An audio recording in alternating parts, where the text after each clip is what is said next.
Hello guys, kumusta po kayong lahat? Nagaluto pala kami ng biko guys para babaunin ta Puerto Galera. Kumakain na pala kami dyan guys para may lakas ba? Dinner. Ito pala ang ulam namin guys pato na may palang. Guys inahalo na ni Tito Pet yung biko. Timamoy ang tagalagay ng kanin para magawa yung biko. Tumutuloy na. Tumutulo na po yung tipot ni Tito Pet ko po dyan. Mautok kasi guys. Matalap yun guys. Dagdag flavor.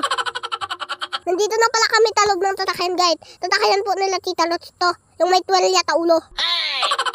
Yan po ang pala ang madadaanan natin guys. Oh, ang ganda ng view. Oh, ang gaganda ng mga bundok guys. Oh, wag niyo ako iwan guys ha. Manood lang kayo hanggang dulo. Enjoyin niyo lang po ang mga tanawin guys. Ayan guys. Oh, nakapaganda ng bundok. Nagkabulol-bulol na naman ako. Ay, nako. Yan guys. Diyan po tayo sa tawid na ilog. Kasi hindi pa po ayos ang tulay. Tintulog pala po ng kaibigan natin mga yan guys kung ataan dadaan. Kasi may parting malalim po. Bumaba pala kami dyan guys. Ako buhat-buhat ni papa ko.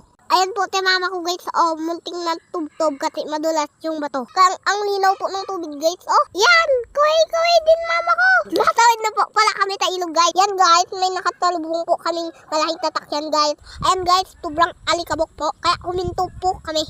Ayan guys, o baka hindi namin makita ang daan. Kung nanonood pa rin po kayo guys, tagataan po kayo para alam ko po kung ataan umabot ang bidyong to. Comment nyo lang po sa baba guys. Yan guys, oh malapit na pong nakalampat yung tatakyan. Ang alikabok po, grabe. Yan guys, oh nakita nyo yung magandang tanawin. Ang ganda guys, no. Last na tulay na po yung dadaanan natin guys. Ang ganda talaga ng tanawin papunta ng Puerto guys. Pangalawang bitis ko na po punta dito guys. Tadaanan palang nabutog ng mata-muta tanawin. Bakit na naman po tayo guys? Buti na lang maganda ang panahon. Ayan guys, nandito na naman po sa mahirap na daan. Bumaba nga pala kami dyan po guys. Kahit ang hirap po ng daan kasi natatakot po kami. Po naglalakad po kami ni Tita Weng at ni Papa ko. Tingnan nyo naman po yung daan guys. Oh, lubak. Bago ka makakarating sa Puerto guys, dadaan ka muna tapatinding tubok. Ay, na wow. Yan po pala si Tito Marlon guys. Siya po ang may-ari ng tatakyan. Magulang niya po at pupuntahan namin sa Puerto guys. Yung pupuntahan po namin na bahay guys, kay Madam din niya po yun. Kapatid niya po. Kaya salamat po kay Tito Marlon kasi tinama niya po kami. Ayan po ang malupit ko na Tito guys, si Tito Payat ko. Nakatabit po tatakyan, talikod ng tatakyan. Ay, nagdaldal na naman ng bulol.